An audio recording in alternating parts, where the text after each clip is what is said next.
Today I will show you how to add a gift card to your Apple Wallet. And if you find this video helpful, please do not forget to like and subscribe. Now the first thing I'd like you to do is locate your gift card.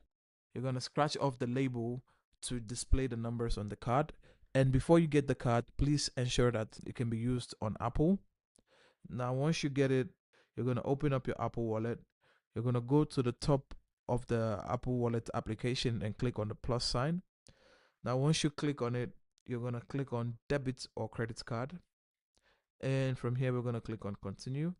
Now at this stage you can bring the card near to the top of the back of your phone, more towards the camera, and it's going to pick up the card number automatically.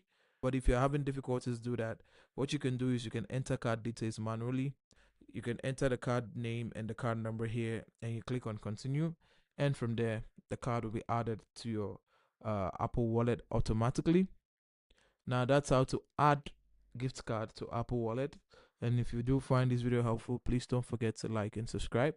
I'll see you in the next one.